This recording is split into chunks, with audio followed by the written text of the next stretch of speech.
सोहळा आनंदाचा गजर विठुरायाचा अखंड हरिनाम सप्ताह मौजे भवानी बिजलगाव तालुका कमालनगर जिल्हा बिदर. आपले नंबर समस्त ग्रामस्थ मंडळी तसेच युवक मंडळ भजनी मंडळ भवानी बिजलगाव. आत्मरूप गणेश स्मरण सकळ विद्यांचे अधिकरण तेची वंदू श्री चरण श्री गुरूंचे ते नमस्कारुनी आता.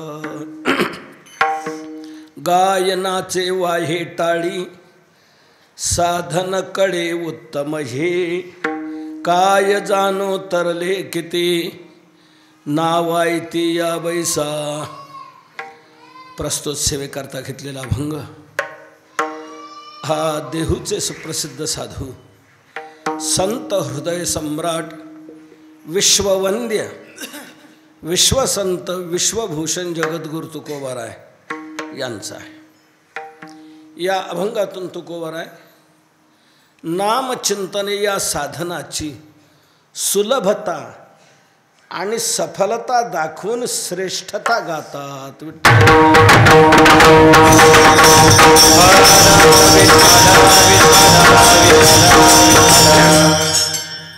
जगद्गुरु तुकोबाराय भूतलावर जे अवतीर्ण झाले ते जगाला सन्मार्ग दाखवण्याकरता. जीव रस्ता चुकलेले आहेत आणि योग्य रस्त्याचं ज्ञान हे संतांना आहे. जीव रस्ता चुकलेले आहेत असं म्हणण्यापेक्षा मला असं वाटतं थोडी उलट भाषा वापरली जरी चालेल की रस्ता जो चुकलेला आहे तो जीव आहे. योग्य रस्त्याने जो चालतो त्याला साधक म्हणावं. योग्य रस्त्याने चालून जो मुक्कामाला पोहोचलेला आहे त्याला मुक्त म्हणावं. आणि इतरांना तो मार्ग दाखवण्याकरता जे येतात त्यांना संत म्हणावं. चुकलेल्या जीवांना सन्मार्ग दाखवण्याकरता संत या ठिकाणी अवतीर्ण होतात. आणि अशा या संतांमध्ये थोर संत ज्यांना या भागवत संप्रदायाचा कळस म्हटलं गेलेलं आहे. तुका झाला असे कळस ते जगद्गुरु तुकोबाराय जगाला सन्मार्ग दाखवण्याकरता इथे आले. आपल्याला अशी एक जिज्ञासा यातून निर्माण झाली असेल की तुकोबाराय जर इथे रस्ता दाखवण्याकरता आले तर रस्ता तरी त्यांनी नेमका कोणता दाखवला. मग त्यांनी रस्ता दाखवला तो नामचिंतनाचा. बाबांनो नामचिंतन करा हीच वाट तुम्ही धरा. नामचिंतन करा. वेगवेगळ्या पद्धतीने तुकोबाराय लोकांना हे समजावून देत आहेत की बाबांनो तुम्ही नामचिंतन करा. नामचिंतन करा. कधी देहाचं महत्त्व घेऊन तुकोबारायने लोकांना नामचिंतनाकडे वळवलेलं आहे. बाबांनो लक्षात घ्या आपल्याला हा मनुष्य जन्म मिळालेला आहे. प्रत्येकाने खात्री करून घ्या आपण मनुष्यच आहोत ना. आणि मनुष्य जन्मातच फक्त नामचिंतन घडू शकते. अन्य कोणत्याच जन्मात हे भजन घडत नाही. याच जन्मे घडे देवाचे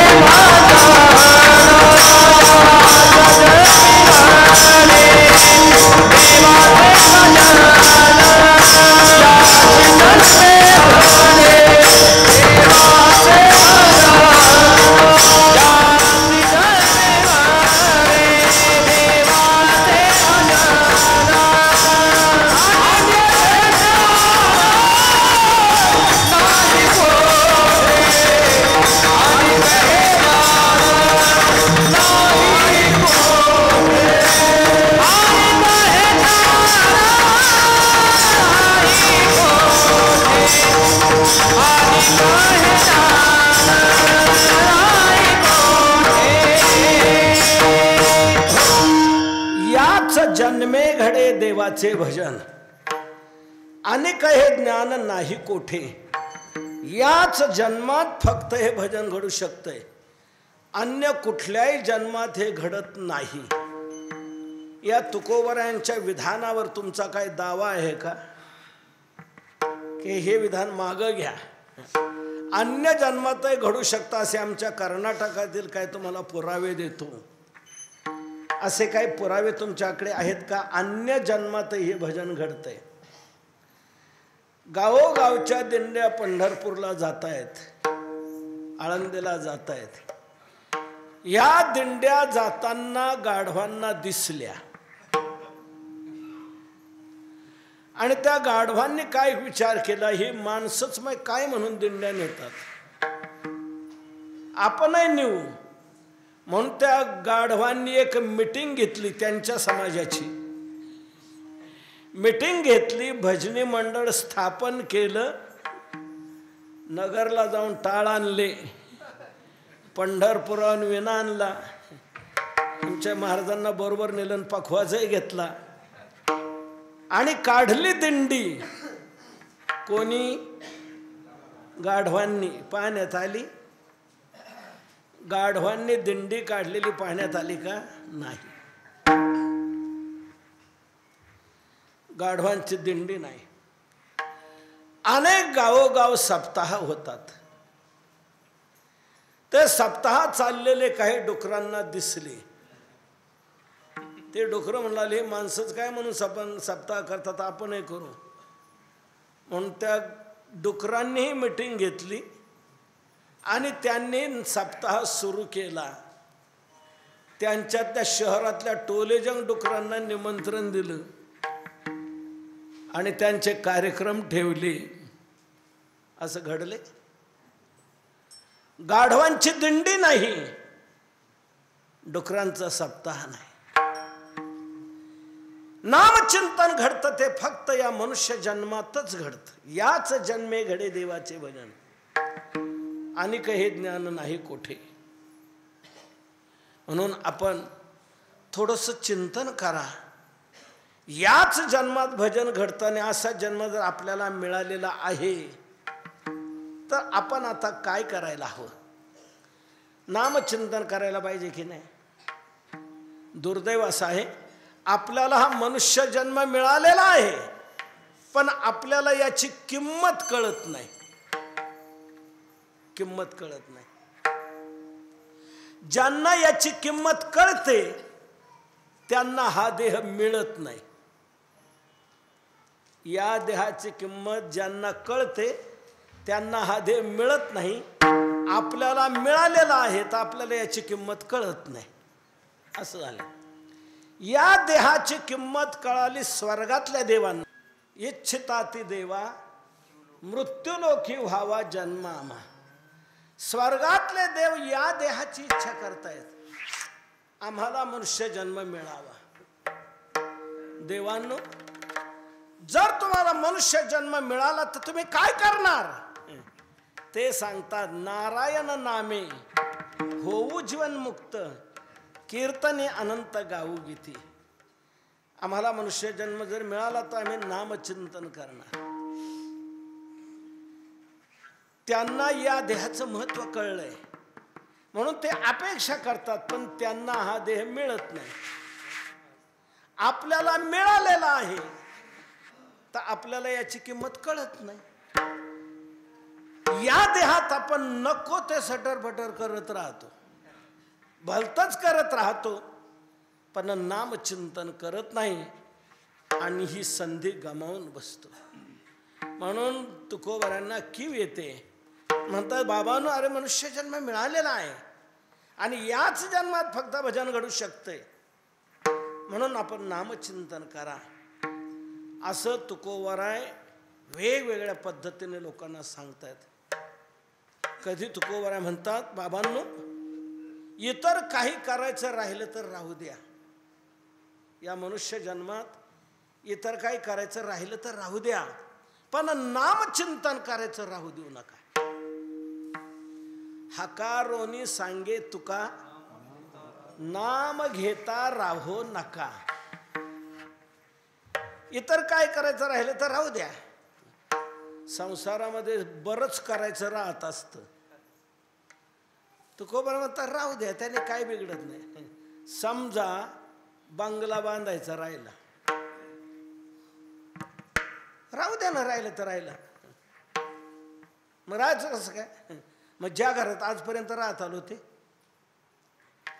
आजपर्यंत 50 वर्ष ज्या घरात आपण राहत आलो त्याच घरात अजून डागडुजी करून आणखी 50 वर्ष राहू शकतो. नाही बंगला बांधता आला तर काही बिघडणार नाही. बंगला कशा करताय? निवाऱ्या करता. निवारा माळवदी घरातही मिळू शकतो, कौलारू घरातही मिळू शकतो, पत्र्याच्या घरातही मिळू शकतो. निवाऱ्या करता पाहिजे घर. नाही बंगला बांधता आला तर काही बिघडणार नाही. एक समजा सर, बंगला बांधता आला नाही आणि आपण मेलो आणि यमाच्या दरबारात यमाच्या पुढे जर आपल्याला उभं केलं तर यम आपल्याला हे विचारत नाही, का रे तुला मनुष्य जन्म मी दिला, कर्नाटक परिसरात बिदर जिल्ह्यात भवानी बिजलगावला चांगल्या नावाजलेल्या गावात तुला जन्म दिला आणि तू बंगला न बांधता खुशाल मेला. चाल मी तुला नरकाला लावणार असं यम तिथे म्हणत नाही.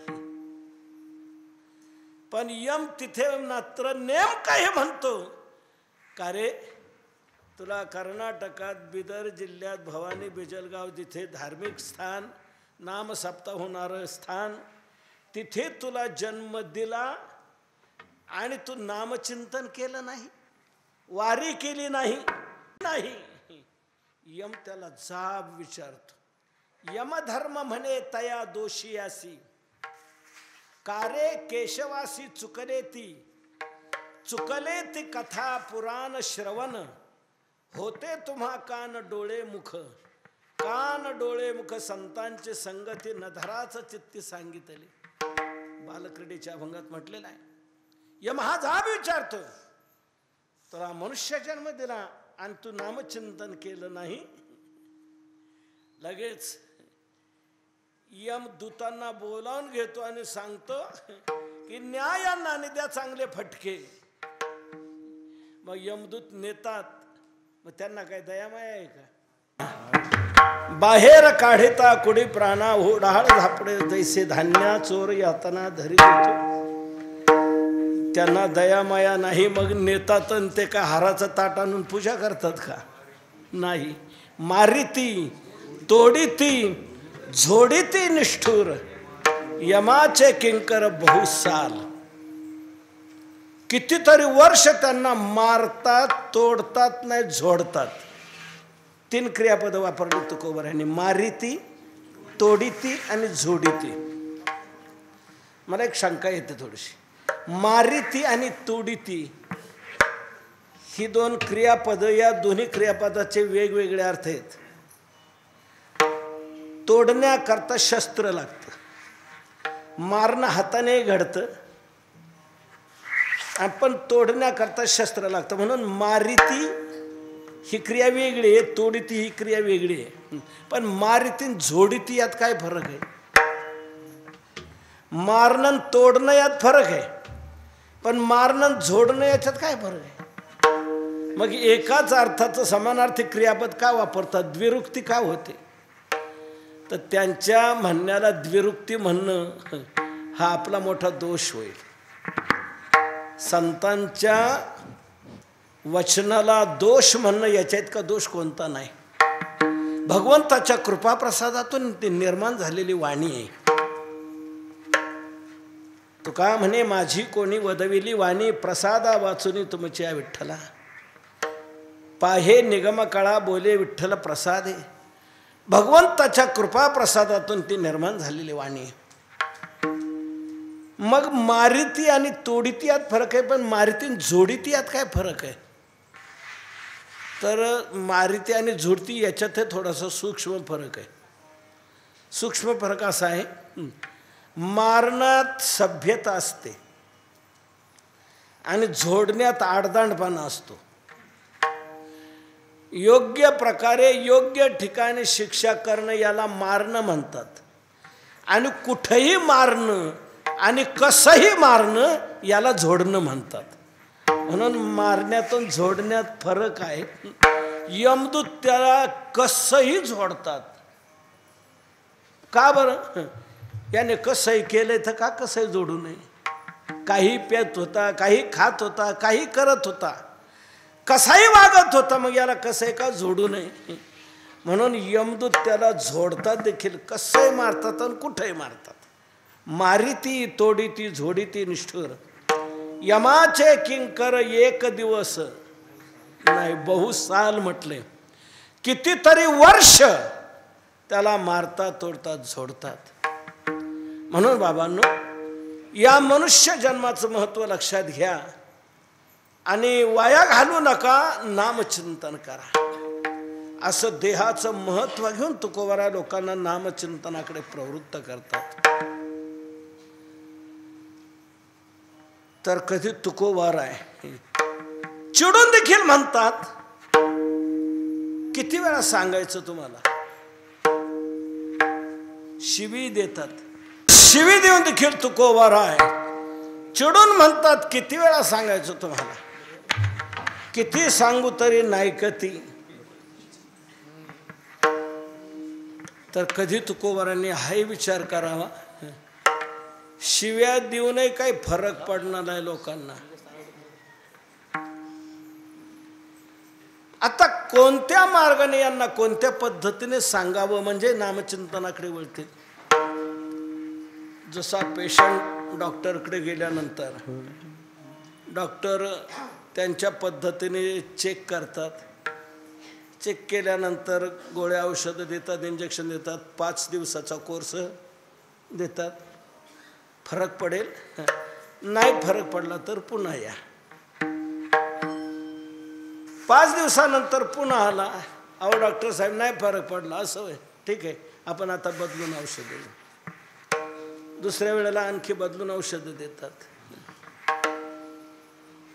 पुन्हा फरक नाही पडला हो डॉक्टर साहेब, म्हणतात आपल्याला आता रक्त चेक करायला पाहिजे. म्हणजे वेगवेगळ्या पद्धतीने त्याच्यावर उपचार करत राहतात की त्याची दुरुस्ती व्हायला हवी, रोग जायला हवा. तसं संत देखील तुम्हा आम्हाला वेगवेगळ्या पद्धतीने समजून देण्याचा प्रयत्न करतायत. रागावूनही फरक पडला नाही. तुकोबारा विचार करू लागले, काय करावं आता. रागवण्यातही फरक नाही. एक लक्षात आलं त्यांच्या,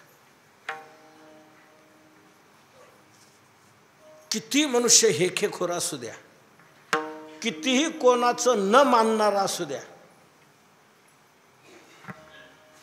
पण असाही मनुष्य वळण घेऊ शकतो, मानू शकतो, ऐकू शकतो. याला एक अंतिम उपाय. अंतिम उपाय कोणता? जाऊन त्याचे पाय धरणं. तुकोबारा विचार करू लागले, रागावून बोलण्यात यांच्यात फरक पडत नाही तर काय करावं. तेव्हा मी सांगत होतो, कितीही मनुष्य कोणाचा न मानणारा जरी असला, पण असाही मनुष्य मानू शकतो. याच्याकरता एक शेवटचा उपाय, जाऊन त्याचे पाय धरणं. पाय धरले का तो मनुष्य ढिलाच पडतो. पाय धरल्यानंतर मनुष्याचा ताठपणा जरा जातो, ढिलेपणा येतो आणि म्हणतो बोला बा काय म्हणणं तुमचं सांग. तुका म्हणे कळ, पाय धरल्या नचले बळ. पाय धरल्यानंतर बळ चालत नाही. मनुष्य ढिलाच पडतो आणि मानतो. म्हणून तुकोबारांनी हा शेवटचा प्रयोग केला लोकांना. बाबांनो, तुमच्या मी पायाला लागतो, तुम्हाला माझी विनंती आहे, लागून या पाया विनवितो तुम्हाला.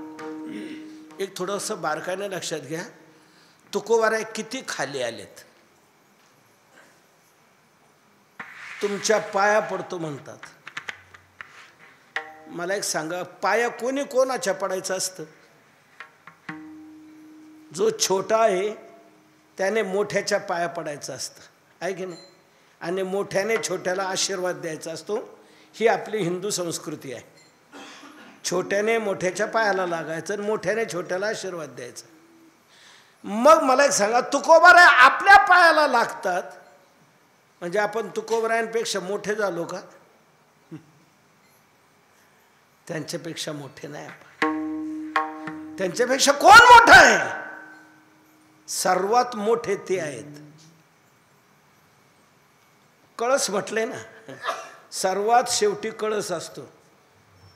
कळसाच्या पुढे काही नाही. नोहे कळसा परते काही प्रासादी काम नाही. कळस शेवट. तसं तुकोबरा सर्वात मोठे. अनुरेणुया थोकडा तुका आकाशा एवढा. सर्वात मोठे असणारे ज्ञानोबाराय. पण ते देखील ज्ञानोबाराय तुकोबरांना आपल्यापेक्षा थोर म्हणतात. रामेश्वर भट्टाला ज्ञानोबाराय सांगतात, तू इथे आला, इथे नको येऊ, तू देहूला जा तुकोबरायांकडे. तेव्हा रामेश्वर भट्ट म्हणतायत, मला देहूला का जायला सांगता? देहूला कोण? तुकोबरायात जा. तुकोबरायांकडे जायला सांगता तुम्ही मला? ज्ञानोबाराय म्हणतात, म्हणजे तुकोबरायांना तुम्ही कमी समजता काय? ज्ञानोबाराय म्हणतात, तुकोबराय सर्वात श्रेष्ठ आहेत, सर्वात थोर आहेत, आणि आम्हाला ते प्रिय आहेत. ही ज्ञानोबारायांची भाषा आहे. प्रिय आम्हा थोर. काजो अवतार नाम याचा. माझ्या नामदेवरायांचा ते अवतार आहेत, असं ज्ञानोबाराय रामेश्वर भट्टाला सांगतात. तुका सर्वात श्रेष्ठ. तुकोबराय सर्वात श्रेष्ठ आहे, थोर आहेत. पण सर्वात थोर असणारे तुकोबराय ते आपल्या पायाला लागतात. लागून या पाया. विनवितो तुम्हाला एक लक्षात घ्या. का पायाला लागतात?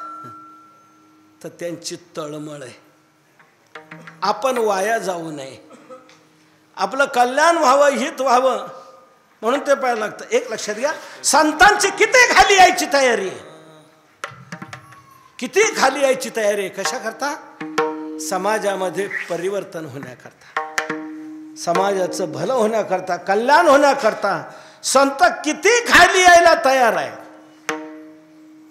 तुमच्या पायाला लागतो म्हणतात. तुम्हाला माझी विनंती आहे. काय विनंती तुकोबराय तुमची आम्हाला? तुकोबराय विनंती करतात, करे टाळी बोला मुखी नाम. हाताने तुम्ही टाळी वाजवा आणि मुखाने तुम्ही नाम घ्या असं म्हणतात. करे टाळी बोला मुखी नाम. मुखाने नाम घ्यायचं म्हणजे आम्ही नेमकं म्हणायचं तरी काय? विठ्ठल विठ्ठल म्हणा वेळोवेळा. विठ्ठल विठ्ठल म्हणा, विठ्ठल विठ्ठल म्हणा. केव्हा म्हणा? वेळोवेळा, पुन्हा पुन्हा पुन्हा पुन्हा पुन्हा. ही माझी तुम्हाला विनंती आहे. हाताने टाळी वाजवा आणि मुखाने नामचिंतन करा. असं ज्या वेळेला तुकोबाऱ्या लोकांना सांगू लागले, त्यावेळेला काही बुद्धिजीवी वर्ग, तर्कवादी वर्ग, अन्य साधनांचा अभिमान असणारा वर्ग तो तुकोबाऱ्यांना भेटला आणि म्हणू लागला, महाराज आम्ही या महिन्याभरात 3-4 ठिकाणी तुमची कीर्तन ऐकली, पण जिथे तिथे तुम्ही हेच सांगत आले की हाताने टाळे वाजवा आणि मुखाने नामचिंतन करा. जिथे तिथे तुम्ही हेच सांगत आले. महाराज म्हणतात, मग तुमचं म्हणणं काय? आमचं म्हणणं एकच आहे. शास्त्रात, उपनिषदात, पुराणादिकात अन्य अन्य उच्च उच्च दर्जाची साधनं सांगितलेली आहेत, आणि ती साधनं सोडून तुम्ही हाताने टाळी वाजवायला सांगता आणि मुखाने नाम घ्यायला सांगता. तर हेच साधन तुम्ही का सांगता बरं की हाताने टाळी वाजवा आणि मुखाने नामचिंतन करा? तर हेच साधन मी का सांगतो, हाताने टाळी वाजवायची आणि मुखाने नाम घ्यायचं, हेच साधन मी का सांगतो, याचं जबरदस्त कारण तुकोबाराय आज आपण सेवेकरता घेतलेल्या अभंगाच्या प्रथम चरणातून हाताने टाळी वाजवा आणि मुखाने नामचिंतन करा. तर हेच साधन मी का सांगतो, तुकोबाराय त्याचं जबरदस्त कारण सांगतात. साधन कळम हे कळी हे उत्तम साधन. कलियुगात हेच उत्तम साधन आहे. कोणतं? गाय नाचे वाहे टाळी. मुखाने नाम गायचं, नाचायचं, हाताने टाळी वाजवायची. कलियुगात हेच उत्तम साधन आहे. साधनं भरपूर आहे. पण कलियुगात ती उपयोगाची नाहीत. का? तुकोबराय म्हणतात का म्हटलं, कारण सांगू. इतर साधनांना कलियुगात झालाय टीबी, क्षयरोग झालाय त्यांना, क्षयरोग. माझी भाषा नाही, तुकोबरायांची भाषा आहे. अवघ्या वाटा झाल्या क्षीण, कली न घडे साधन, उचित विधी विधान न कळे, न घडे सर्वथा भक्तिपंथ बहु सोपा. अवघ्या वाटा झाल्या क्षीण, कली न घडे साधन. तुकोबराय म्हणतात सर्व वाटा क्षीण झालेल्या आहेत, म्हणून मी त्यांना टीबी म्हटलं. कली न घडे साधन, कलियुगात त्यांचं साधन घडू शकत नाही. का? पहिला त्यातला उचित विधी कळत नाही, कळला तर त्याप्रमाणे घडत नाही, आणि घडला तरी सर्व प्रकारे घडत नाही. न कळे न घडे सर्वथा, उचित विधी विधान न कळे. कळलं तरी न घडे, आणि घडलं तरी सर्वथा न घडे, म्हणून भक्तिपंथ बहु सोपा. कलियुगात अन्य साधनं उपयोगाची राहिलेली नाहीत. कलीवर मात करणारं जबरदस्त साधन, प्रभावी साधन जर कोणतं असेल तर नामचिंतन आहे. कली भयानक आहे, कली भयानक आहे.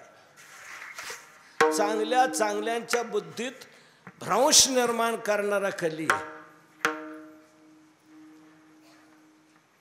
चांगल्या चांगल्यांच्या मनात. नळदमयंतीचं काय झालेलं आहे? राजा परीक्षिती, ज्याला आईच्या उदरात असताना देवाने दर्शन दिलेलं आहे, असा राजा परीक्षिती, पण त्याच्यावरही कलीने मात केली. काय केलं?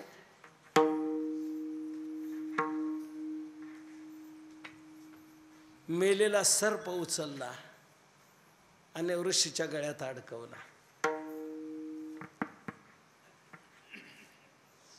शिकारीला निघताना त्याच्याकडून हे घडलं. परीक्षितीला माहित होतं हा कली भयानक आहे, विचित्र आहे. चांगल्या चांगल्यांच्या बुद्धी त्याने भ्रंश घडवलेला आहे, म्हणून कलीला डांबून ठेवलं होतं. परीक्षितीने डांबून ठेवलं होतं. तेव्हा कली म्हणू लागला, राजे तुमच्यासारखे थोर राजे आम्हाला का डांबून ठेवलं, आम्हाला काय मुक्त संचार द्या ना. कलीने म्हटल्यावर परीक्षिती म्हणतात तुम्हाला मुक्त संचार दिला की माझ्या राज्याचं वाटोळं झालं. नाही,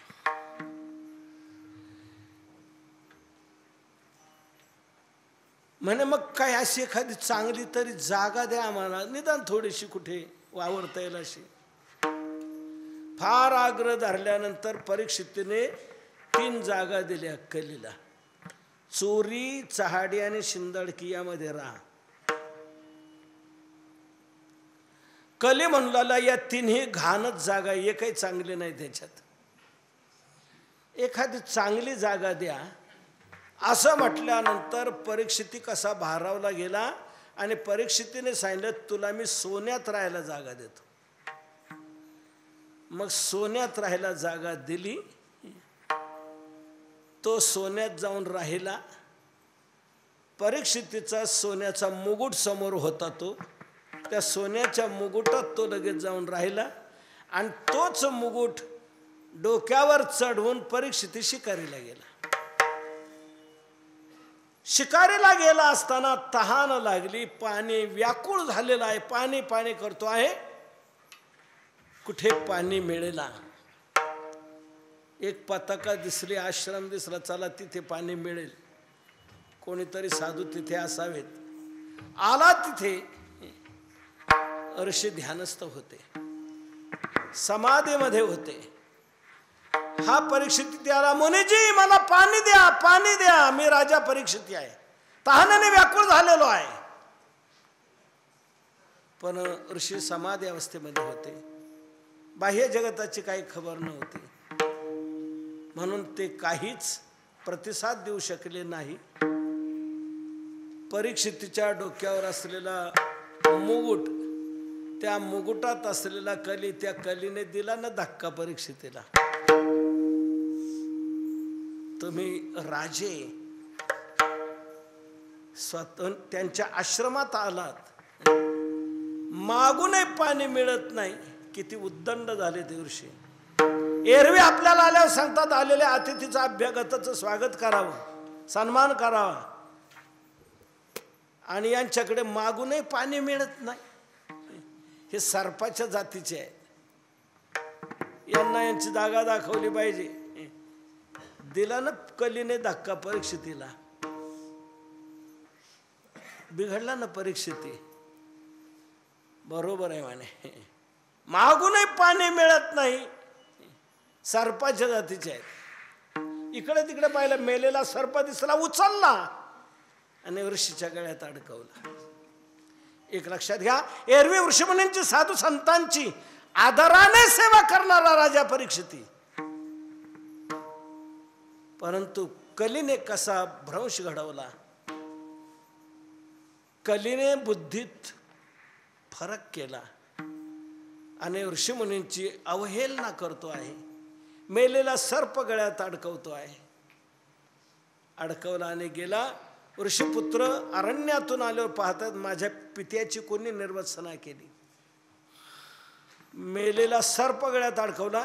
ज्याने सर्प अडकवला असेल त्याचा 7व्या दिवशी सर्पदंशाने मृत्यू होईल, शाप दिला. घोर शापवाणी ऐकल्यानंतर ऋषी वित्तांदशेवर आले. क्रोधायमान पुत्र दिसला. पुत्रा क्रोधायमान दिसतोस? हो म्हणे पिताश्री. हा बघा मेलेला सर्प तुमच्या गळ्यात कोणीतरी अडकवला होता, त्याला मी शाप दिला. ऋषीने अंतरंगात जाऊन पाहिलं, बाळ तू चूक केलीस. तो राजा परीक्षिती होता, तहानेने व्याकुळ झालेला होता, म्हणून तो पाणी मागत होता. मी समाधी अवस्थेमध्ये होतो म्हणून मी काय ते देऊ शकलो नाही, पण त्याच्या मुकुटात असणारा कली, त्या कलीने त्याच्यावर प्रभाव केला. त्याला क्रोध आला आणि मेलेला सर्प त्याने अडकवला. कलीचा हा प्रभाव आहे. शाप माग घे बाळा तू. पुत्र सांगतोय माग घेण्याचं सामर्थ्य माझ्यात नाही. मग जाऊन तरी सांग की 7व्या दिवशी सर्पदंशाने मृत्यू आहे, म्हणजे तो काहीतरी मार्गाला लागेल. जाऊन सांगितलं. परीक्षितीने राज्याचा त्याग केला, गंगा किनारी गेला आणि मृत्यूच्या पलीकडे कसं जाता येईल याचं चिंतन करू लागला. 7व्या दिवशी त्याला कळलं. त्याने लगेच त्याग केला आणि इकडे वळला. आपण कुठे जागे होतो? आपला मृत्यू 7 दिवसातच आहे, पण आपण काही याचा विचार करत नाही. 7 दिवसात म्हणजे आपल्याला जे मरण येईल ते 7 दिवसातच येईल ना. सोमवारी तरी मरू. गेला सोमवार तर मंगळवार, मंगळवार गेला तर बुधवार, बुधवार गेला तर गुरुवार, शुक्रवार, शनिवार, रविवार, पुन्हा आलं सोमवार. आपल्याला मरण येईल या 7 दिवसातच येईल ना, का आपल्याकरता 8वा दिवस उगवणार आहे? आपला मृत्यू या 7 दिवसातच आहे. दुसरी गोष्ट अशी, त्याला निदान कळला तरी, परीक्षितीला कळला तरी, आपल्याला तर ते नाही. आपलं काय होणार? सावध व्हायला पाहिजे आपण. कलीने परीक्षितीवर प्रभाव केला, त्याच्या बुद्धीत भ्रंश घडवला, म्हणून कलीत भयानक पाप घडतंय. वाम मार्गाला जास्त जाणं घडतंय. वाईट कर्म अधिक घडली जातात. म्हणून तुम्ही बघा, एखादा मनुष्य बेफाम वागू लागला, कसंही करू लागला, काही वागू लागला की लोक म्हणतात याच्यात काही कली शिरलाय का काय? हा असं कसं काय करतो? म्हणजे कली चांगल्या चांगल्यांच्या बुद्धीत भ्रंश निर्माण करतो, वाम मार्गाला नेतो. तेव्हा भयानक जे पाप घडलं जातंय, हे पाप जाण्याकरता कलियुगात एकच प्रभावी साधन, ते म्हणजे नामस्मरण आहे. साधन कली उत्तम हे. कलियुगात हेच उत्तम साधन आहे नामस्मरण. इतर कोणती साधनं पाप घालवण्यात समर्थ नाहीत. पाप घालवणारी अनेक साधनं आहेत. गंगाई पाप घालवते. गंगा पापम शशीतापम. गंगा पाप घालवते. लक्षात घ्या, गंगा सगळी पाप घालवू शकत नाही. जी अज्ञात पाप घडतात तेवढीच पाप गंगा स्नानाने जातात. ज्ञात पातक गंगा स्नानाने जात नाहीत. ज्ञात पातक म्हणजे जाणून बुजून केलेली पाप, माहीत असताना केलेली पाप, ती गंगा घालू शकत नाही. नकळत घडलेले पाप गंगा स्नानाने जातात. आपल्या लक्षात आणून देतो. आज एकादशी आहे हे माहीत नाही आणि भेळ खाण्यात आली, पाप झालं की नाही? पण हे पाप कसं घडले? अज्ञानात घडले. आज एकादशी आहे माहीत नाही, मला वाटलं उद्या एकादशी. आज एकादशी माहीत नाही, भेळ खाण्यात आली, पाप झालं. हे नकळत घडलेलं पाप जाऊन तुम्ही गंगेत का बुडी मारली, पापोहम पाप कर्माहम, की गंगा स्नानाने ते पाप जात. पण लक्षात घ्या, जाणून बुजून केलेलं पाप गंगा घालवू शकत नाही. जाणून बुजून केलेलं पाप म्हणजे, अहो चला बटाटा वडा खाऊ, हा म्हणतो मी नाही खाणार, तुला खायचं तर खा. तो म्हणतो अरे मी देतो ना, चाल. म्हणजे तू देत असला तरी मी खाणार नाही. का बरं? आज माझी एकादशी आणि तू आज मला म्हणतो बटाटा वडा खायला चाल, मी नाही खाणार. हा त्याला काय म्हणतो, तुझ्या 12 महिन्याच्या एकादशी आहेत ना? हो 12 महिन्याच्या आहेत. मग काय होतं एखादी एकादशी सुटली तर? त्याने आग्रह केला आणि याने बटाटा वडा खाल्ला. आता हे जे पाप घडले हे कसं घडले? जाणून घडले. अगोदर भेळ खाण्याचं घडलं होतं ते नकळत घडलेलं होतं, अज्ञानात घडलेलं होतं. पण आता हे जाणून घडले. आज एकादशी आहे माहीत असतानाही घडलंय. आता हे जे पाप आहे हे पाप गंगा घालू शकत नाही. तुम्ही गंगेत जाऊन बुडी का मारली का तो बटाटा वडा वर तरंगून राहतो गंगेच्या पाण्याच्या वर, आणि हा पाण्याच्या बाहेर आला की पुन्हा त्यात शिरतो. ते पाप गंगा घालू शकत नाही. पण अशी जाणून बुजून घडलेली पाप, किती घडलेली पाप असो, कशी घडलेली असो, ती सगळी पाप गंगा स्नानाने जातील असं नाही. फक्त अज्ञात जातात, ज्ञात जात नाही. पण नामचिंतनाचं असं सामर्थ्य आहे की कोणतंही पाप असो, केव्हाच असो, कसं असो, नामचिंतनापुढे ते राहू शकत नाही. ते पळून जातं नाही, जळून जातं. तरी ते नामस्मरणापुढे राहू शकत नाही, जळून भस्मसात होईल. जळतील म्हटले, पळतील म्हटलं नाही, जळतील म्हटले. याचा भाव स्पष्ट असा, इतर साधनाने पाप पळतात आणि नाम साधनाने पाप जळतात. कोणी म्हणाल पळाने जळाली काय फरक केला? पळाली तरी गेली, जळाली तरी गेली. नाही, पळालेली परत येऊ शकतात, जळालेली परत येत नसतात. पळून जाणारी रंगू 4 चौघाने समजूत घातल्यावर परत नांदायला येऊ शकते. अगं रंगू, असं रंग करणं बरं नाही, असं वागणं बरं नाही. लोक काय म्हणतील, आपलं घराणं काय, ते घराणं काय, हे असं पळून येणं बरं नाही, व्यवस्थित राहा. याप्रमाणे सांगितलं, आग्रह केला, तिला पटवून दिलं, समजून दिलं, तर ते पळून जाणारे रंगू परत नांदायला येऊ शकते. पण जळून मेलेली गंगू ती येईल का परत? जळून मेलेली ती परत येऊ शकत नाही. पळालेली परत येऊ शकतात, जळालेली परत येत नाही. तसं इतर साधनाने पाप पळतात आणि नाम साधनाने पाप जळतात. जळतील पापे जन्मांतरी म्हटले, जळतील. नाम संकीर्तन वैष्णवांची जोडी, पापे अनंत कोडी गेली त्यांची. हरि उच्चारणी अनंत पाप राशी जातील लयासी क्षण मात्रे. कशाप्रमाणे?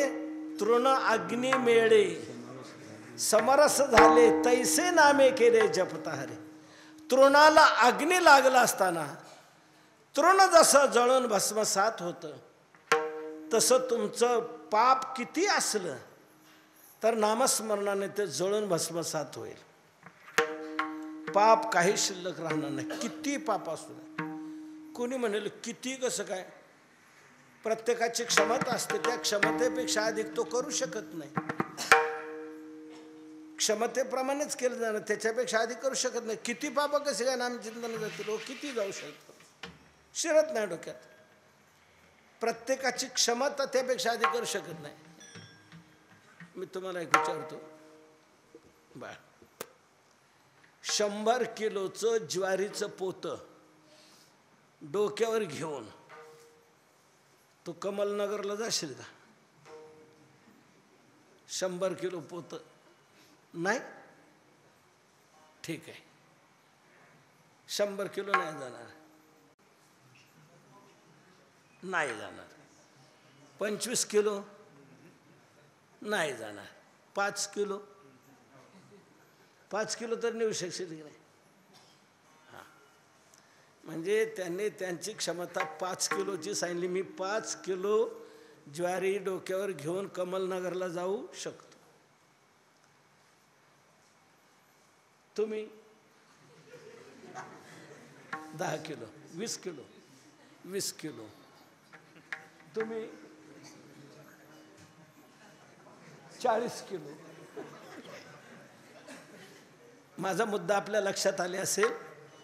ते 5 किलो फक्त नेऊ शकतो म्हणतात, हे 20 किलो ते 40 किलो. म्हणजे याचा अर्थ असा, प्रत्येक आपल्या क्षमतेप्रमाणे करू शकतो, त्यापेक्षा अधिक करू शकत नाही. तसं नामस्मरणे पाप घालवत असेल, पण नामस्मरणाची काय क्षमता असेल ना, काही एवढंच पाप घालवतं नाही. जेवढं असेल तेवढं घालवतं, किती असो ते.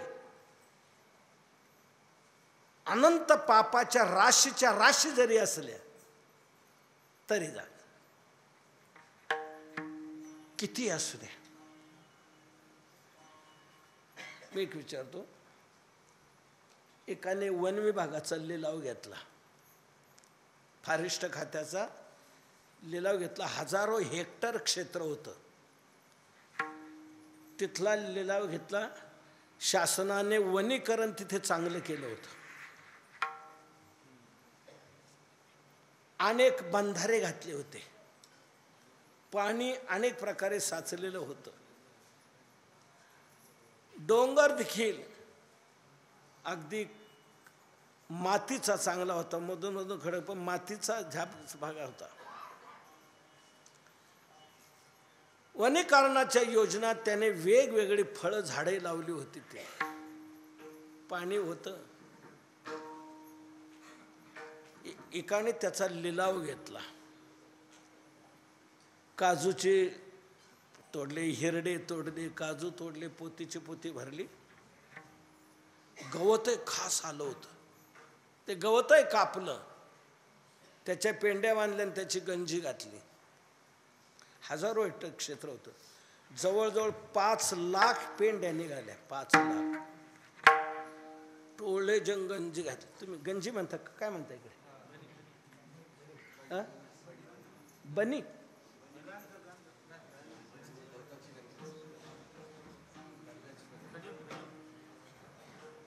एका ठिकाणी रचून ते लावणं, त्याला काय म्हणतात? बनी. बनी. त्याच्यात किती पेंड्या? 5 लाख पेंड्या. इतक्या पेंड्या होत्या. मला एक विचारायचंय, त्या 5,00,000 पेंड्या जर जाळायच्या असल्या तर किती लाख काड्याच्या पेट्या लागतील? हा, एक काडी पेंड्या किती जाळायच्या ध्यानात घेतलं का? 5,00,000 पेंड्या जाळायच्यात, एक काडी पुरे? आता मानव लागेल तुमचं काय मत? एक काडी पुरे? एक काडी पुरे? आता तुमचं बहुमत झालं, मला गप्प राहावं लागेल. 5,00,000 पेंड्या जाळायला एक काडी पुरेशी असं यांचं म्हणणं आहे. तुम्हाला सगळ्यांना ते मान्य आहे. माझा पुढचा प्रश्न असा आहे, दुसऱ्या एकाने इतका मोठा लिलाव घेतला की त्याच्या जवळजवळ 50,00,000 पेंड्या निघाल्या. आता त्या 50,00,000 पेंड्याची जी बनवी, आता त्याला जाळायला किती काड्याच्या आता लागतील? एकच? आता नाही पटलं मला. 5,00,000 पेंड्या जाळायला तुम्ही एक काडी सांगितली की नाही? मग त्रैराशिक मांडा ना. 5,00,000 पेंड्या जाळायला जरी एक काडी, तर 50,00,000 पेंड्या जाळायला 10 नकोत का? एकच. 1 कोटी पेंड्या जाळायला एकच. 50 कोटी पेंड्या जाळायला एकच. 100 कोटी पेंड्या जाळायला एकच. याचा अर्थ काय झाला? याचा अर्थ हा झाला, पेंड्यांची संख्या कितीही वाढू द्या, किती वाढू द्या, काड्यांची संख्या वाढवण्याची गरज नाही. का? एकाच काडीत ताकदच एवढी आहे की तुमच्या जेवढ्या पेंड्या असतील तेवढ्या जाळण्याची. तसं तुमचं पाप किती असू द्या आणि किती जन्माचं असू द्या, ते घालवण्याची ताकद फक्त एका नामचिंतनात आहे. की तुमचं किती पाप असू द्या, नामस्मरणापुढे ते राहू शकत नाही. तुझं आठविता पापाची वसती राही अंगी किती बळ त्याची. त्याच्यात काय ताकद आहे? नामचिंतनापुढे ते राहू शकत नाही. जळून भस्मसात तू किती असो. तुम्ही म्हणाल कोणाची झाली का पापाची होळी, जळून गेले का? मोठा पुरावा आहे वाला कोळ्याचा. वाल्या कोळ्याने थोडं पाप केलं होतं. तितका स्पेशलिस्ट पापी अजूनही कोणी नाही.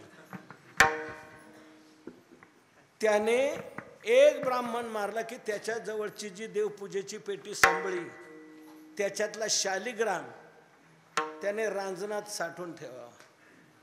कोणी म्हणाल का त्याने साठवून ठेवायचा? किती मी केलं पाप याच्याकरता नाही. तो शालिग्राम ते ब्राह्मण देत नसत त्याला. तो कुऱ्हाड वगैरेचा निकालो.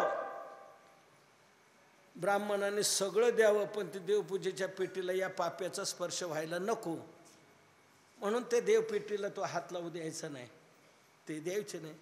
आणि वाल्याला वाटायचं याच्यातच काहीतरी खास मला असावं. मग वाल्याने शेवटी मारावं. त्याने ते उचकून पाव पेटी, त्यात शालिग्राम निघावा. तू म्हणायचं ही वस्तू काय काय कळत नाही. याच्याकरता प्राण त्याग करतात माणसं, मरतात पण देत नाही. म्हणून तो शालिग्राम घेऊन त्याने दुकानावर जावं. दुकानदाराने त्याला काडीची पेटी देऊ नये त्याच्यावर. तो विचार करायचा ही वस्तू किंमतवान आहे म्हणावं, तर दुकानदार काडीची पेटी देत नाही. बरं किंमतवान नाही म्हणावं तर ब्राह्मण प्राणत्याग करतात पण ही वस्तू देत नाही. याचा अर्थ ही वस्तू किंमतवानच आहे पण योग्य परीक्षक भेटत नाही तोपर्यंत त्याचं मोल मिळणार नाही. परीक्षक भेटेपर्यंत हे साठवून ठेवावे. म्हणून ते शालिग्राम तो साठवून ठेवत होता. एक ब्राह्मण मारला का त्यांच्याजवळ तो शालिग्राम साठवून ठेवा. असे 7 रांजण भरले होते. सध्या तितकं कोणीच नाही इतकं मारणारा समजा. इतका पापी तो वाल्या कोळी. पण त्याचं सुदैव नारद का त्या रस्त्याने येऊ नयेत. नारदावर उगारला कुऱ्हाड घेऊन निकालो. नारदाने लगेच गळ्यातला तंबोरा काढला आणि दिला, घे कर भजन. वाले म्हणतो हे नाही रोकड कॅश काय असेल ते काढ. नारद म्हणतो अरे हेच रोकड धन आहे रामनामाचं, लूट तुला किती लुटायचं असेल तितकं. अनेकांनी लुटला पण संपलं नाही. नसरे लुटिता मागे बहुता जनी. वाल्या म्हणतो मी काय तुला कीर्तनाचं निमंत्रण दिलं नाही, मला हे सांगण्याच्या भानगडीत पडायचं नाही, काय असेल ते काढणे रस्ता धर. नारद म्हटले मी रस्ताच धरणार आहे, पण तुला रस्त्याला लावल्यानंतर तू चुकीच्या रस्त्याने चाललेला आहेस. अरे लुटमार करणं हा योग्य रस्ता नाही, कोणाची हत्या करणं हा योग्य रस्ता नाही, हा अधोगतीचा रस्ता आहे, नरकाचा रस्ता आहे. वाल्या डोळे उघड विचार कर. अरे आजपर्यंत किती पाप केले, तुला काय वाटतं हे केलेलं संपलं गेलं? नाही, भोगावं लागेल. अनेक नरक यातना तुला सहन कराव्या लागतील, सुटणार नाही. म्हणजे मी काही एकटाय काय, आईवडील पत्नी मुलं बळ जा विचारून ये कोणी सहभागी होतंय का. आपल्याला माहिती आहे जास्त पिंजून सांगण्याची गरज नाही, कोणीच साथ देत नाही. धावत आला, नारदाला झाडाचं सोडलं, साष्टांग प्रणाम केला आणि मला मार्ग सांगा, पर्वत प्राय पाप आहे माझं, काय करू याकरता. नारदाने सांगितलं घाबरू नको, राम नाम चिंतन कर, तुझं पाप राहणार नाही. वाल्याला राम म्हणता येईना हो, मरा. नारद म्हणतात राम म्हण, तो म्हणतो मरा. राम नाम तोंडात येण्याकरता पुण्य लागतं. राम हा उच्चार तरीच बाई सेवाचे अनंता जन्माचे होईल पुण्य. जन्म जन्मांतरी असेल पुण्य सामुग्री, तरीच नाम जीव भागरी येईल श्रीरामाचं. याचं पुण्य नव्हतं, राम नाम येईना मुखात, मरा म्हणायचा. नारद म्हणता हरकत नाही, मरा येते ना, मरा म्हण, त्याचं पुढे राम होऊन जाईल. मरा मरा मरा मरा मरा मरा. मराचं उलट काय, मरा मरा असं जोडून म्हण, त्याचं राम होऊन जाईल. मरा म्हणत त्याचं पुण्य तयार झालं. वाल्ह्याचं सगळं पाप गेलं, वाल्ह्याचा वाल्मिक ऋषी झाला. वाल्हा कोळी पातकी भूमंडळी, तेने राम नामे वाजविली टाळी, त्याच्या पातकाची झाली होळी. पाप गेलं, वाल्ह्याचा वाल्मिक ऋषी झाला, जगातला आद्य कवी झाला. आणि त्याने जसं रामायण लिहिलं तसं रामाला वागावं लागलं, इतका निर्दोष म्हणला. नामचिंतनात ही ताकद आहे, किती पाप असो ते जाळून भस्मसात करण्याची. म्हणून तुकोबाराय म्हणतात हे कलियुग आहे, कलियुगात भयानक पाप घडते आणि ते पाप घालवण्याचं सामर्थ्य अन्य कोणत्याही साधनात नाही, ते फक्त नामचिंतनात आहे. म्हणून मी तुम्हाला नामचिंतनाचा आग्रह धरतो आहे. गाय नाचे वाहे टाळी, साधन कळी उत्तम हे. कळी हे उत्तम साधन कोणतं, गाये नाचे टाळी वाहे. गायचं, नाचायचं, मुखाने टाळी, मुखाने नाम गायचं, हाताने टाळी वाजवायचे. म्हणा राम राम टाळी वाजवा हाते, हाताने टाळी वाजून मुखाने नामचिंतन करा. वासुदेवे वाहुने टाळी, पातके गेली अंतराळे, वासुदेव वनमाळी कीर्तन कडू ब्रह्ममेळीला. नामचिंतन करत नाचत हाताने टाळी वाजवली तर पाप राहू शकत नाही. कलीवर मात करण्याची क्षमता या साधनामध्ये आहे, अन्य कोणत्या साधनात नाही. म्हणून माझा तुम्हाला आग्रह, साधन कळी उत्तम हे. कलियुगात हेच उत्तम साधन आहे. म्हणून साधू संतांनी या साधनावर जोर दिला आणि गावोगाव नाम सप्ताह सुरू केले. मग अन्य साधनाकडे जाऊ नका, नामचिंतन करा, अखंड हरिनाम सप्ताह करा. बस या साधनावर जोर दिला. म्हणून तुकोबाराय म्हणतात माझा आग्रह आहे, साधन कळी उत्तम हे. कलियुगात हेच उत्तम साधन आहे. मुखाने नाम गायचं, नाचायचं, हाताने टाळे वाजवायचे. महाराज या साधनाने पाप जाईल, पण भवनदी तरुण जाईल का? तुकोबाराय म्हणतात का जाणार नाही. नामचिंतन फक्त पापच घालवतं असं नाही, नामचिंतन सर्व काही करू शकतं. काय नव्हे केले एका चिंतिता विठ्ठले. एका विठ्ठलाचं चिंतन केलं तर काय होणार नाही, सर्व काय होत. नाम साधनाने फक्त पापच जात असं समजू नका. सर्व काही फल देण्याचं सामर्थ्य नामचिंतनात आहे. तुम्ही जे म्हणाल ते नामचिंतनाने होऊ शकतं. अवघे होती लाभ एका या चिंतने, नाम संकीर्तने गोविंदाच्या, या एका नामचिंतने अवघे लाभ होते. सर्व काय लाभ प्राप्त होतात. नामचिंतनात सर्व काही फल देण्याचं सामर्थ्य आहे. येणे एके केले अवघे होय सांग, अच्युताचा योग नामछंद. हेची साधन रे तुझं सर्व सिद्धीचे, अवघेची लाभ बैसलिया घरा येती भावधारा एके ठाई. सर्व काय लाभ प्राप्त करून देणारं साधन नामस्मरण आहे. भवनादी तरुण जाण्याकरता अवघड नाही.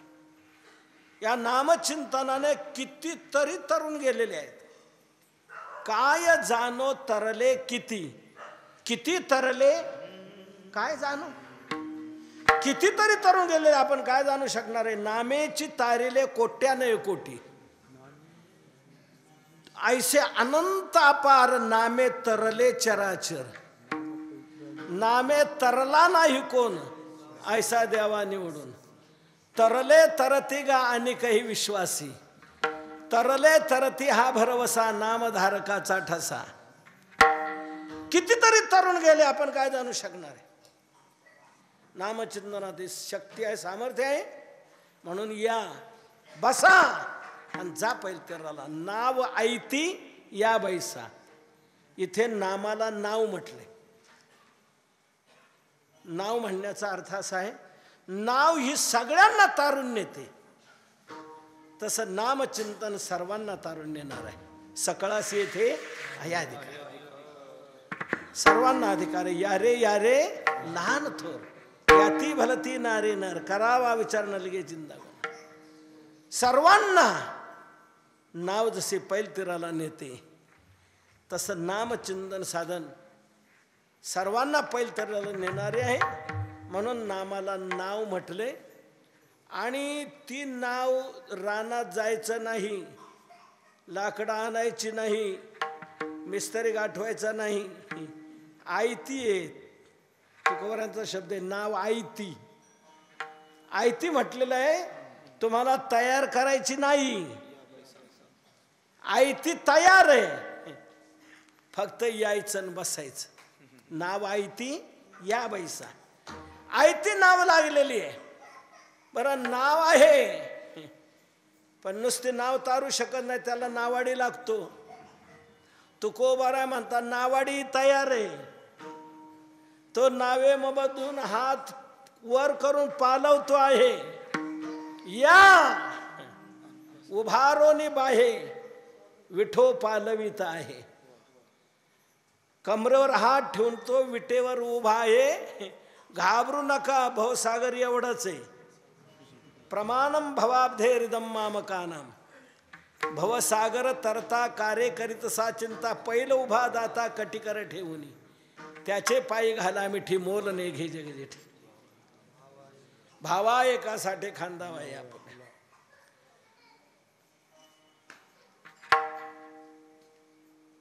नाव तयार आहे, नावाडी तयार आहे. कोणी म्हणेल नावाडी तयार असेल पण खिशात दमडी नाही, कसं काय जाणार. नावाडी काही घेत नाही. पुन्हा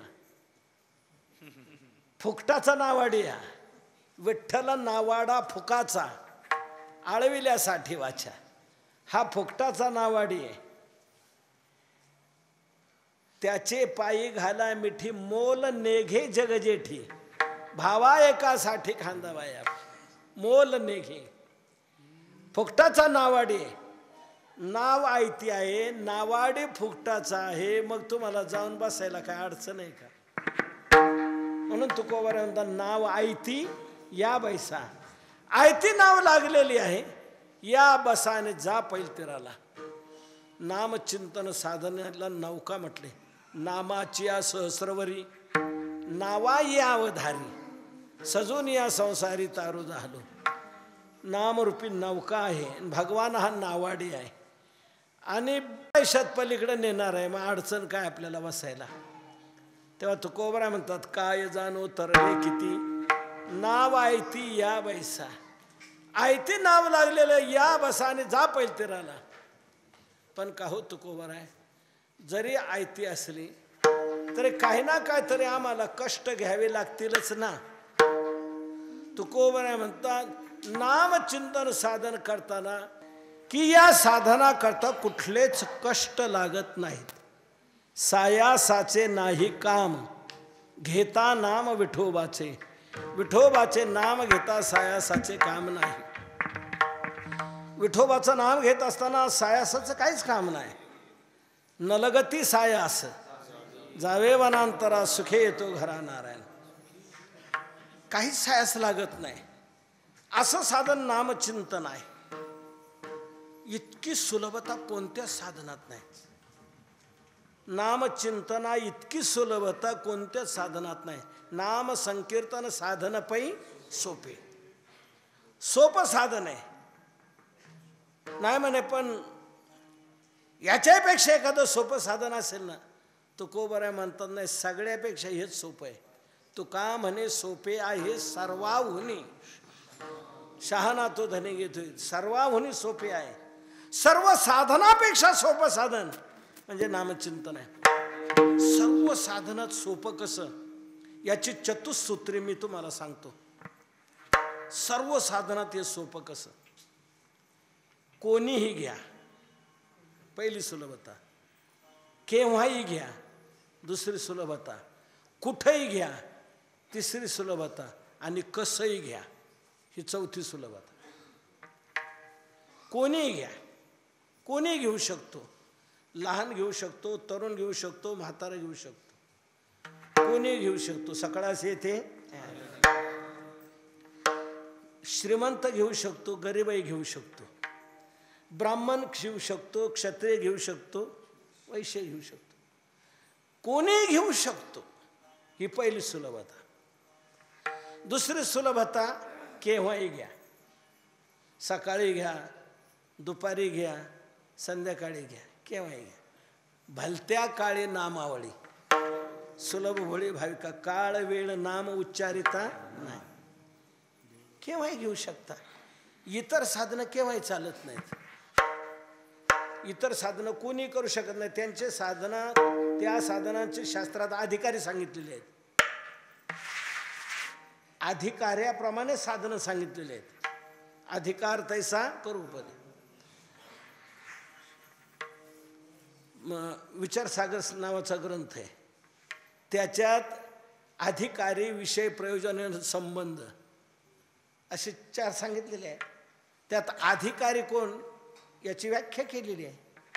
ज्या पुरुषाने या जन्मी किंवा पूर्वजन्मी निष्काम कर्माने उपासना करून आपले मल आणि विक्षेप 2 दोष घालवलेले आहेत, राहिलेले स्वस्वरूपाचं आवरण घालवण्याकरता जो साधन चतुष्टय संपन्न आहे, तोच ज्ञानाचा अधिकारी आहे. इतर साधनांचे अधिकारी आहेत. नामस्मरणाला सगळ्यांचा अधिकार आहे. सकाळास येथे आहे. कोणीही घेऊ शकतं. तसंच केव्हाही घेऊ शकतं. सकाळी घ्या, दुपारी घ्या, संध्याकाळी. संध्या केव्हाही करता येत नाही. थोडा वेळ झाला तर त्या संध्येची उत्तमता जाते. सकाळची संध्या तारक असतानाच केली गेली पाहिजे. ती उत्तम संध्या. तारक लुप्त झाल्यावर जी केली जाते संध्या ती मध्यम संध्या. आणि सूर्य उदयाला आल्यानंतर जी केली संध्या जाते ती अधम संध्या. थोडा वेळ झाला तरी लगेच त्याची उत्तमता जाते. उत्तमा तारकोपेता मध्यमा लुप्त तारका कनिष्ठा सूर्यसहिता प्रातः संध्या त्रिधा स्मृता. तशी संध्याकाळची संध्या देखील सूर्य असताना जी संध्या केली जाते ती उत्तम संध्याकाळची. सूर्य अस्ताला गेल्यानंतर जी संध्या केली जाते ती मध्यम. आणि तारक उदयाला आल्यानंतर जी संध्या केली जाते ती अधम कनिष्ठ. इतर साधनाला काळवेळेचं बंधन आहे. आता पंचाग्नी साधन करायचं म्हटलं, कोणी म्हणेल आम्ही हिवाळ्यात करू म्हणजे हिवाळी लागणार नाही, साधनही होईल. पंचाग्नी साधन नाही, ते उन्हाळ्यातच करावं लागतं. काळाचं बंधन आहे. श्राद्ध घ्या. आईने मुलाला पत्र पाठवलं, फोन करून सांगितलं, बाळा अरे तुझ्या वडिलांचं श्राद्ध बुधवारी आहे, तू मंगळवारी इथे ये, म्हणजे बुधवारी तुझ्या वडिलांचं श्राद्ध करता येईल. त्याने तिकडून पुन्हा फोन केला, आई माझी रविवारी सुट्टी असते, मी शनिवारी रात्री बसल आणि रविवारी करील श्राद्ध. नाही चालणार. ते जेव्हा आहे तेव्हाच करायला पाहिजे. म्हणजे इतर साधनांना काळाचं बंधन आहे, पण नामस्मरणाला काळाचं बंधन नाही. काळ वेळ नाम उच्चारिता नाही. केव्हाही करू शकता, केव्हाही करू शकता. ही दुसरी सुलभता. तिसरी सुलभता, कुठेही करू शकता. घरात करा, शेतात करा, दुकानात करा. तुम्ही म्हणाल घरात करा ठीक आहे, शेतात करा ठीक आहे, दुकानात कसं काय करताय? दुकानात कसं काय करता येईल? गिऱ्हाईक आलं का, रवा आहे का? रामकृष्ण हरी. कसा किलो दिला? रामकृष्ण हरी. साखर आहे का? रामकृष्ण हरी. गिऱ्हाईक काय म्हणेल, हे दुकानदार रात्रीच्या कीर्तनापासून काही सरकलंय का काय कळत नाही. आपण मग रवा आहे का म्हणतो, ते म्हणते रामकृष्ण हरी. साखर आहे का? रामकृष्ण हरी. याच्या दुकानात नाही काय नु, चला पुढं. दुकानात कसं घेता येईल? गिऱ्हाईकाला बोललं पाहिजे ना, सांगितलं पाहिजे ना. तिथं कसं काय नामचिंतन करताय? तुम्ही म्हणता दुकानातही चालेल, मी म्हणतो दुकानातही चालेल. माझं म्हणणं नीट समजून घ्या. दुकानातही मी घ्या म्हटलं का गिऱ्हाईक आल्यावर घ्या म्हटलं? गिऱ्हाईक आल्यावर घ्या असं माझं म्हणणं नाही, दुकानातही घ्या असं म्हणणं आहे. गिऱ्हाईक आल्यावर नका ना घेऊ. गिऱ्हाईक आल्यावर त्याला विचारा तुला काय पाहिजे, किती पाहिजे, त्याची यादी करा. त्याच्या यादीप्रमाणे त्याचा माल त्याला व्यवस्थित वजन करून द्या, काट्याला झटका न मारता. त्याचे योग्य पैसे घ्या. त्याने कमी दिले असेल तर पुन्हा मागा. एवढ्या मालामध्ये तू जर 100 रुपये कमी केले तर आम्हाला कसं काय धंदा करता येईल? काढ पैसे म्हणा. पैसे त्याने दिले, त्याचा माल तो घेऊन गेला. दुसरं गिऱ्हाईक अजून आलं नाही दुकानात, मग तिथं काय काम आहे? आता कामामध्ये काम काय हे म्हणा राम राम. गिऱ्हाईक आलं का गिऱ्हाईकी करा, आणि गिऱ्हाईक गेलं का रामकृष्ण हरी म्हणा. जमल की नाही दुकानात? दुकानातही करता येईल. शेतीत नांगर धरला, नांगर धरताना हाताला धरायचं काम आहे, पण तोंडाला काही काम नाही. तोंडाने रामकृष्ण हरी म्हणता येऊ शकते. कोणी म्हणेल धरणाऱ्याला नाही काम, पण हाकणाऱ्याला आहे ना काम तोंडाला. हाकणाऱ्याला बैलांची नावं घ्यावी लागतात, चकचक म्हणावं लागतं, कधी कधी शिव्या द्याव्या लागतात बैलांना. मला हेच काय कळत नाही, माणसं बैलांना शिव्या काय देतात? ठीक आहे, सवय लागली द्या. शिव्या कधी देतो आपण बैलांना? आसोड कधी मारतो? आसोडच म्हणता ना तुम्ही. आसोड चाबूक कधी मारतो? राग आल्यावर. आपल्याला राग आपल्याला कधी येतो बैलांचा? त्याने तास सोडल्यावर. नांगरताना जे तास धरून चालायला पाहिजे ते सोडलं की मग आपल्याला राग येतो, फट्टा पडतो, नांगरट व्यवस्थित होऊ शकत नाही, म्हणून राग येतो. मला म्हणायचं येऊ द्या राग तुम्हाला. त्याने तास सोडलं, राग येऊ द्या, तुम्ही शिव्या द्या, आसोड मारा. पण शिव्या दिल्यानंतर, आसोड मारल्यानंतर तो तासातून चालू लागला बैल, मग तुम्ही तासातून चालाय काय हरकत आहे का? आपण आपल्या जीवनात किती तास सोडून चाललो याचा कधी राग येतो का आपल्याला? आपण आपल्या जीवनात किती तास सोडून चाललोय? मला सांगा, दारू पिणं हे मनुष्य जन्मात तास धरून चालणं आहे का? मांसाहार करणं तास धरून चालणं आहे का? परस्त्रीगमन करणं तास धरून चालणं आहे का? कोणाची हत्या करणं तास धरून चालणं आहे का? आईबापांना लाथा मारणं तास धरून चालणं आहे का? आपण आपल्या जीवनात किती तास सोडून चालतो, किती बाहेर जातो, किती वाम मार्गाला जातो, काय याची कधी चीड येत नाही. बैलाची चीड येते ना. आपल्या जीवनात आपण किती तास सोडून चाललो. अंतर्मुख व्हायला पाहिजे, चिंतन करायला पाहिजे आणि सुधारणा करा. आपणही आपल्या जीवनात गेलेलं आयुष्य जाऊ द्या, कसं गेलं, पण उरलेल्या आयुष्यात निर्णय घ्या. आजपासून प्यायची बंद. इथं कोणी पिणार नसेलच म्हणाय, कोणी नाही ना, कोणीच नाही. कोणी असलं चुकून तो एखादं बाहेरून आलेलं असेल, कोणी काही इकडचं बाहेर कुठं गेलेलं असेल, कोणी. आजपासून कोणती जे मांसाहार करणं, परस्त्रीगमन करणं, भ्रष्टाचार करणं, वाईट गोष्टी जे ते आपल्या जीवनात टाळावं, होऊ देऊ नये. आणि जितकं करता येईल तेवढं नामचिंतन करत जा. कोणी करू शकता, केव्हाही करू शकता, कुठेही करू शकता. मी सांगितलं, घरात करू शकता, दुकानात करू शकता, शेतात करू शकता. आता माता भगिनी आमच्या, मला सांगा, तुम्हाला काय काम आहे? तुमची मुख्य 2 कामं आहे, चूल आणि मूल. ही 2 कामं. स्वयंपाक करणं, कुटुंबातल्या लोकांना खाऊ घालणं, लहान मुलांना सांभाळणं, आणि त्याच्यातून मध्ये थोडाफार वेळ मिळाला तर शेतात सहकार्य करणं. एवढंच काम आहे. तर हे करता करता आपल्याला नामचिंतन करता येऊ शकतं. तांदूळ निवडायचेत, खडे काढायचेत, त्याच्यात नामचिंतन करता येऊ शकतं. कणिक तिंबायची, हाताला काम आहे, तोंडाला काम नाही. तोंडाने कणिक तिंबता तिंबता नामस्मरण करता येऊ शकतं. भाजी चिरताना हाताला काम आहे, तोंडाला काहीच काम नाही. भाजी चिरता चिरता नामचिंतन करता येऊ शकतं. स्वयंपाक करताना नामचिंतन करता येऊ शकतं, आहे की नाही? सासू सुना जावा जावा असल्या दोघी, एकीने पुढं म्हणावून दुसरीने मागं म्हणावून स्वयंपाक करावा. म्हणजे नामचिंतन करत करत स्वयंपाकही होईल. त्या अन्नावर नामचिंतनाचे संस्कार होतील. ते अन्न ज्याच्या खाण्यात येईल त्याला नामचिंतन करावं असं वाटेल, आणि त्याने नामचिंतन केलं की त्याचा दुवा तुम्हाला मिळेल. मग सांगा, स्वयंपाक करता करता नामचिंतन करता येईल की नाही? मग ठरलं आजपासून, नक्की उद्यापासून सुरू करायचं.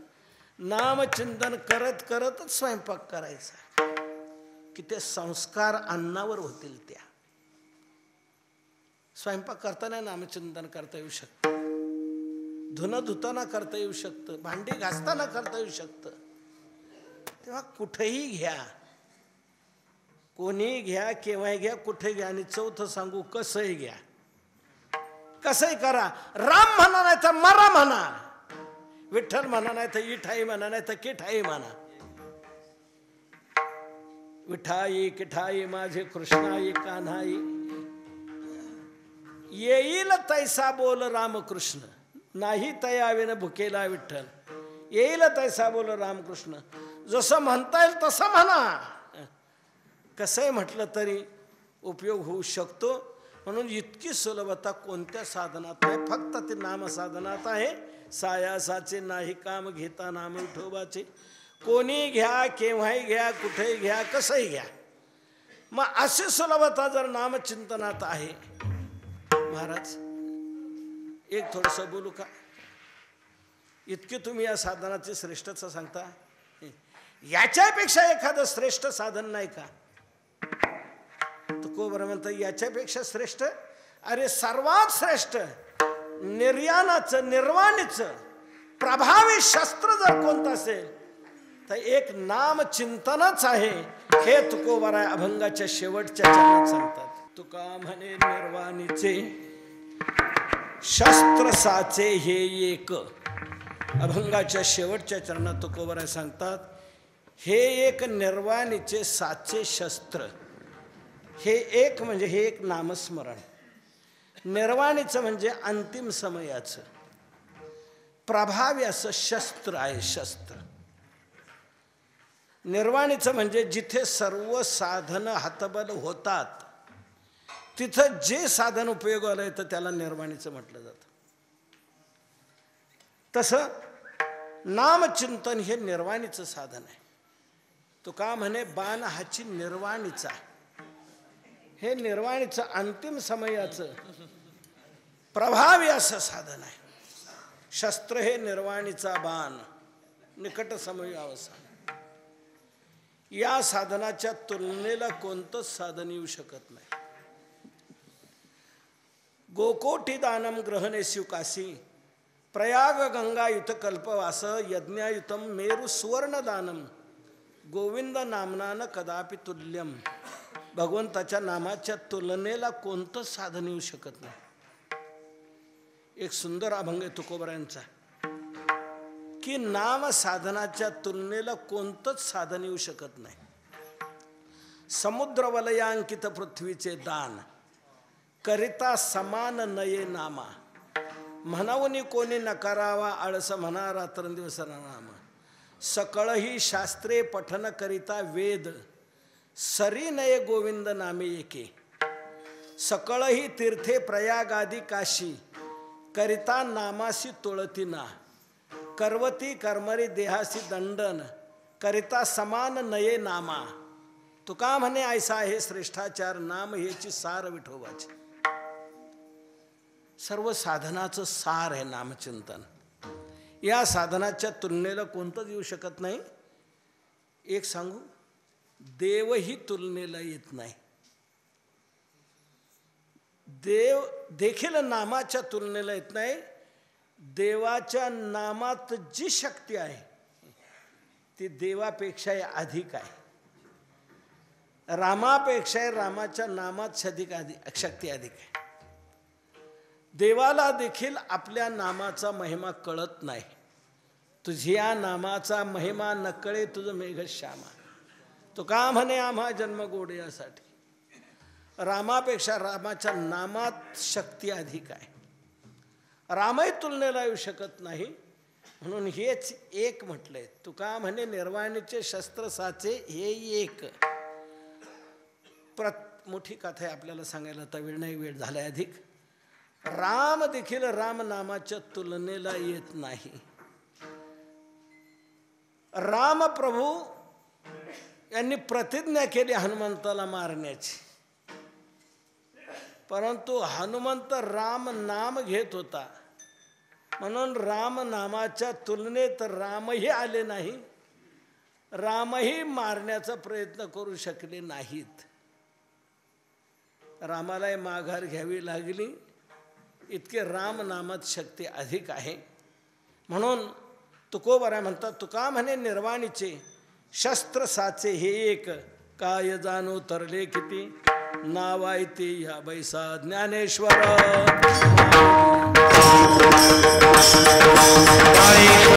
सोहळा आनंदाचा गजर विठुरायाचा अखंड हरिनाम सप्ताह मौजे भवानी बिजलगाव तालुका कमालनगर जिल्हा बिदर. आपले नंबर समस्त ग्रामस्थ मंडळी तसेच युवक मंडळ भजनी मंडळ भवानी बिजलगाव.